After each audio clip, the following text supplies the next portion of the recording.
Video বানাতাম না, কিন্তু সপ্তাহের শেষ দিন বেশ কিছু কথা জমে আছে সারা সপ্তাহ ধরে, সেগুলো না বললেই নয়। তাই আমি কিন্তু আজকে ভিডিওটা বানাচ্ছি। আপনারা লক্ষ্য করে দেখবেন 8 আগস্ট থেকে যখন মার্কেট ক্লোজিং হয় সেই সময় একটা নতুন নিয়ম আসে। সেই নিয়মটা কি? যে 3:25 থেকে 3:30-এ যে ক্যান্ডেলটা ক্রিয়েট হচ্ছে তার আগে 10 মিনিট কিন্তু পুরোপুরি ব্রেক। এবার 3:30-এর ক্যান্ডেলটা যদি খেয়াল করে দেখেন, খুব বড় বড় আকারের হচ্ছিল। সেগুলো যদি খেয়াল করে দেখেন তাহলে আপনারা বুঝতে পারবেন যে মুভমেন্টগুলো দেখা যাচ্ছিল তাতে কিন্তু টেকনিক্যাল অ্যানালিসিস করতে অসুবিধা হচ্ছিল। এই যে বড় গ্রিন ক্যান্ডেল দেখতে পেয়েছেন 3:30-এ, এর পরিবর্তে এখনো পর্যন্ত রেড এরকম ক্যান্ডেল তলার দিকে বড় ক্লোজিং কিন্তু পাইনি। সুতরাং আরও কিছুদিন কিন্তু দেখতে হবে যে কেমন বিহেভিয়ার বাজার করছে। সেই অনুযায়ী সেবি থেকে খবর বেরিয়ে আসে যে এটা একটা টেকনিক্যাল গ্লিচ ছিল, কয়েকদিনের মধ্যেই সলিউশন হয়ে যাবে। সত্যি তাই। পরের দিন থেকে আস্তে আস্তে করে যদি ক্লোজিংগুলো দেখেন, আস্তে আস্তে কিন্তু ছোট হয়ে আসছে। কিন্তু এখানে একটা প্রশ্ন, যে রিটেল ট্রেডার যারা আছেন তাদের কি উপকার হচ্ছে এই জিনিসটা করে, সেটা কিন্তু আমার বোধগম্য হচ্ছে না। এবার যদি খেয়াল করে দেখেন এখানে কাদের ফায়দা হতে পারে, এক এফআইআই ডিআইআই এদের ফায়দা হতে পারে। আর নর্মাল যারা ট্রেডার তারা এই সব জায়গায় ভুলভাল ডিসিশন নিতে পারেন। আর যারা সিরিয়াস ট্রেডার আছেন, যারা রেগুলার বেসিস মার্কেটটাকে ফলো করেন এবং কাজ করেন, তাদের ক্ষেত্রে অসুবিধা হচ্ছে যে অর্ধেক সময় কিন্তু কাজ করতে ভয় লাগছে। এই বুঝি কিছু হয়ে যাবে, নতুন কিছু, এই রকম ভেবেই কিন্তু ভয় লাগছে। গতকালকের ভিডিওতে আপনাদেরকে শেয়ার করেছিলাম নিফটি এবং ব্যাঙ্ক নিফটির ক্ষেত্রে এই জোনগুলো নিশ্চয়ই খেয়াল আছে। আর আমি কি বলেছিলাম যে এই জোনের ওপরে যদি কন্টিনিউ গ্যাপ আপ হয়, তাহলে কন্টিনিউ যদি সাস্টেন করে তাহলে আপসাইডের দিকের জন্য মুভ করতে থাকবে। কারণ 24,600 যে রেঞ্জটা সেটাকে ব্রেক করে বাজার কিন্তু সাস্টেন করছে। আর তলার দিকে যদি গ্যাপ ডাউনের সঙ্গে খোলে এই রেঞ্জটাকে ব্রেক করে তারপর যদি ওপরের দিকের জন্য বাউন্স নেয়, তাহলেও এখান থেকে এই রেঞ্জটা ব্রেক করলে কিন্তু শর্টের অ্যাটেম্প করা যেতে পারে। আপনারা যদি খেয়াল করে দেখেন আজকের দিনে গ্যাপ ডাউনে খুলেছে, খোলার পর ওপরের দিকে বাউন্স নিয়েছে, তারপর তলার দিকের লেভেলটা ব্রেক করেছে, তারপরে বুঝতে পারছেন একটা মুভমেন্ট কিন্তু পাওয়া গেছে। আর এই মুভমেন্টের মধ্যে যদি কাজ করতে যান, এই একদম প্রথম থেকে কাজ করলে কিন্তু পয়সা আপনি পাবেন না, অনেকক্ষণ বসেও থাকতে হবে। এখানে যদি মুভমেন্ট দেখেন তাহলে হয়তো 10-15 পয়েন্টের জাম্প দেখবেন হয়তো, কিন্তু আলটিমেট এই নয়েজে কিন্তু সেই প্রিমিয়ামগুলো কিন্তু গলে গেছে। তারপরে ফ্রেশ যদি শর্ট করা যায় তাহলে সেখান থেকে একটা ভালো পয়েন্ট পাওয়া গেছে, 15 পয়েন্ট 18 পয়েন্টের মতন মুভমেন্ট দেখা গেছে। এরপরে যদি সিস্টেমে আসেন তাহলে দেখতে পাবেন এই যে জোনটা দেখতে পাচ্ছেন, এখানে কিন্তু অপশানের প্রাইস মেল্ট হয়েছে। এবং ওপর থেকে যখন এখানে তলার দিকের জন্য মুভ হয়, তখন অপশানের প্রাইসগুলো আপনারা যদি খেয়াল করে দেখেন, দেখবেন সেরকম ভাবে কিন্তু ফুটের দিকে বাড়েনি। সুতরাং কলের দিকে কিন্তু ম্যাসিভ পড়ে গেছে। তারপর এখান থেকে যখন ওপরের দিকের জন্য মুভ হচ্ছিল, তখন সেক্ষেত্রে পুটটা ম্যাসিভ ভাবে পড়েছে, কিন্তু কল সেই অনুযায়ী কিছুটা বাউন্স করেনি। তার মানে এখানে ম্যানেজ হচ্ছে, ম্যানিপুলেশন হচ্ছে, এইটুকু বোঝা যাচ্ছে। আজকের দিনে একটা ট্রেড পাওয়া গেছে, দ্যাটস এনাফ, এটা কিন্তু নয়। কারণ সারা সপ্তাহ ধরে হয়তো বলতে পারিনি, সেই জন্যই আজকের ভিডিওটাতে আমি আমার কথাগুলো তুলে ধরছি।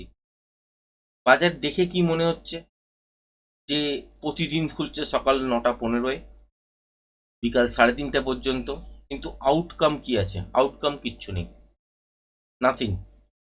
কারণ যত দিন যাচ্ছে মার্কেট রেঞ্জের বাইরেই বেরোচ্ছে না। আজকের দিনেও গতকালকের ভিডিওতে থাম্বনেলের মধ্যে খেয়াল করে দেখবেন একটা বড় মুভমেন্টের সম্ভাবনা ছিল, এবং এক্সপেক্ট করেছিলাম তলার দিকের জন্যই পাবো এবং ট্রেন্ডিং টাইপের মুভমেন্ট দেখা যাবে টেকনিক্যালি। কিন্তু সেটাও কিন্তু আজকের দিনে হয়নি। যদিও মুভমেন্ট তলার দিকের জন্য হয়েছে, কিন্তু নয়েসে কিন্তু পজ হয়ে গেছে। যদিও ব্যাঙ্ক নিফটি নিয়ে কিন্তু আশা ছিল না যে বড় মুভ দেবে, কারণ সেখানেও রেঞ্জ ক্যালকুলেশন অনুযায়ী বেরোচ্ছিল যে আলটিমেট এখানে কিন্তু রেঞ্জ বাউন্ড টাইপের সিচুয়েশন হবে। হ্যাঁ, নিফটিতেও ট্রেন্ডিং মার্কেট হবে, খুব ভালো মুভমেন্ট পাবো সেরকম পাইনি, মোটামুটি একটা মুভমেন্ট দেখবো সেরকম একটা এক্সপেক্ট করেছিলাম। তার মানে এখন যুদ্ধ পরিস্থিতির খবরাখবর সেরমভাবে আসছে না, তা সত্ত্বেও কিন্তু এই প্রবলেমগুলো ফেস হচ্ছে। এগুলোর সংকেত কিন্তু খুব একটা ভালো নয়। এবার যদি খেয়াল করে দেখেন এখান থেকে কি বাজার ওপরে যাবে? হ্যাঁ, যেতেই পারে। কোনো দিন দেখলেন গ্যাপ আপ খুললো, জিগজ্যাগ জিগজ্যাগ নয়েজ করলো, বন্ধ করে দিল। তারপরের দিন দেখলেন আবার গ্যাপ আপ খুললো, জিগজ্যাগ জিগজ্যাগ নয়েজ করলো, বন্ধ করে দিল। আলটিমেট ইন্ট্রাডে মার্কেটের মধ্যে বসে মানে 9টা 15 থেকে 9টা এই 3টে 30 পর্যন্ত বসে আউটকাম বেরোলো, সেটা কিন্তু কিচ্ছু বলা যাবে না।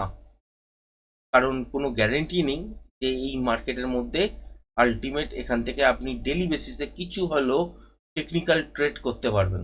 আমি বলছি না ম্যাসিভ ইনকাম বলুন বা ম্যাসিভ পয়েন্ট বলুন, সেরকম বলছি না, কিন্তু একটা ট্রেডিং সেট আপ তো প্রপার ওয়েতে চলা তো উচিত। কিন্তু ক্যাশ, সিএএস এই নামে আলটিমেট কিন্তু কিছু একটা নিয়ে এসছে, যার আউটকাম হিসাবে বেরিয়ে এসছে 3টে 15 সময় বন্ধ, 3টে 25 আবার নতুন করে খুলে ক্যান্ডেল সেটেলমেন্ট। তো এইগুলো যদি হতে থাকে বারবার বাজারের মধ্যে, আর বিভিন্ন রকম পরীক্ষা নিরীক্ষা যদি চলে, তাহলে আলটিমেট টেকনিক্যালি মুভ কখন হবে? এর থেকে সপ্তাহে 1 দিন বা 2 দিন মার্কেট খোলা হোক এবং সেই দিন ভরপুর মুভমেন্ট দেওয়া হোক। কারণ অপশান ট্রেডার যারা অপশান ট্রেডিং করেন, আমার মতে মুভমেন্ট লাগে।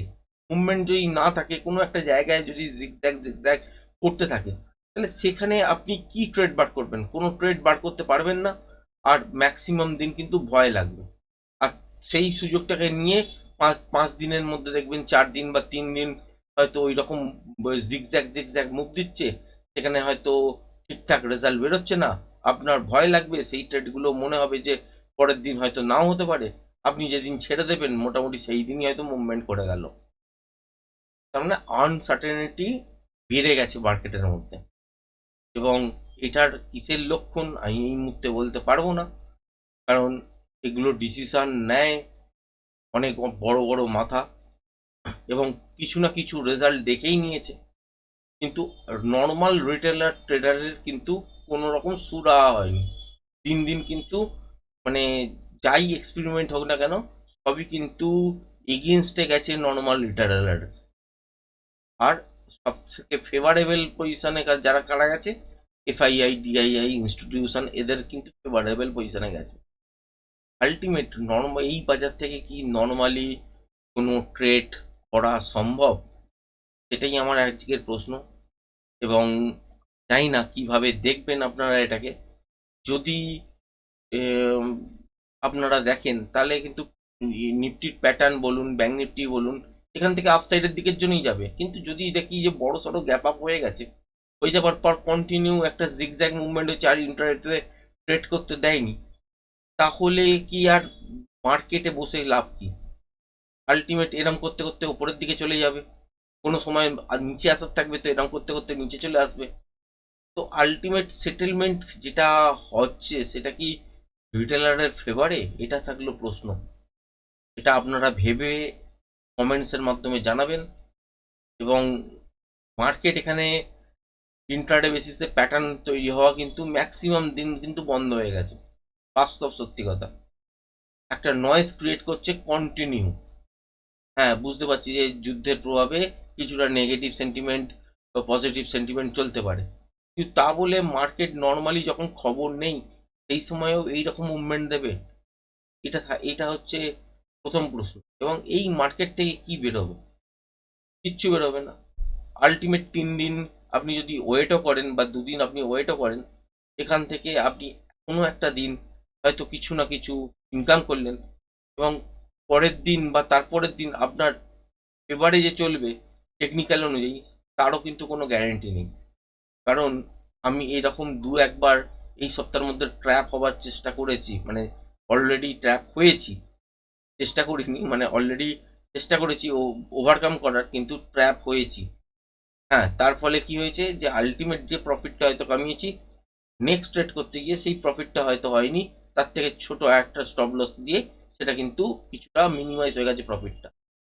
তো এই রকম জিনিস হয়েছে, এক এক দিন গেছে এরকমই যে ট্রেডই হয়তো করিনি, এই সপ্তাহের মধ্যেই হয়েছে।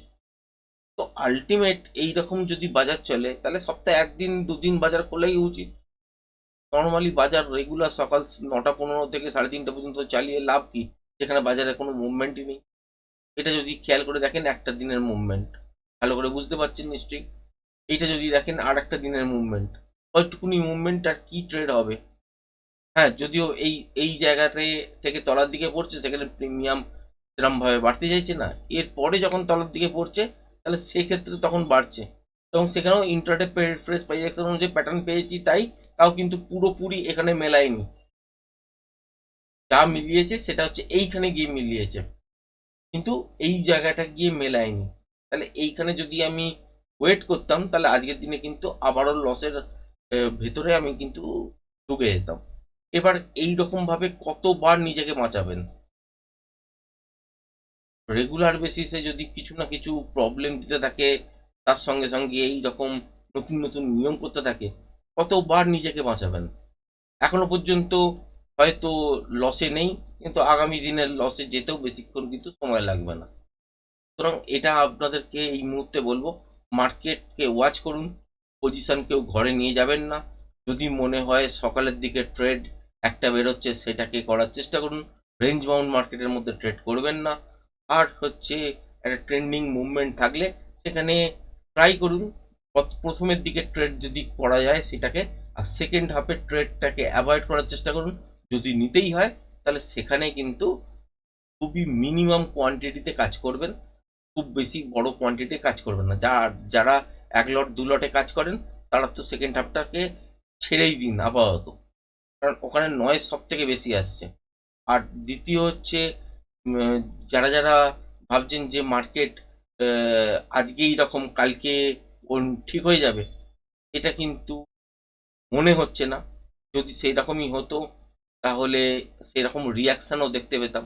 যাই হোক, অনেক কথা বললাম, আরও অনেক কথা হয়তো জমে আছে, বলতে পারছি না ডাইরেক্টলি, কারণ অনেক কথাই আমি ডাইরেক্ট যখন বলি তখন এই ইউটিউবের তরফ থেকে স্ট্রাইক দিয়ে দিয়ে দিয়ে দিয়ে জানি না কেন চ্যানেলটা পুরোপুরি প্রায় ডেডের পজিশানে। তবু কিছুজন দেখেন, তার জন্য এই ভিডিওটা বানানো, আর কিছু নয়। তো আজকের ভিডিওটা আপাতত আমি এখানেই সমাপ্ত করলাম। তো আগামী ভিডিও আগামীকাল আসতে চলছে। তার আগে এই ভিডিওতে কমেন্টস করে অবশ্যই জানাবেন যে আপনাদের কি মতামত।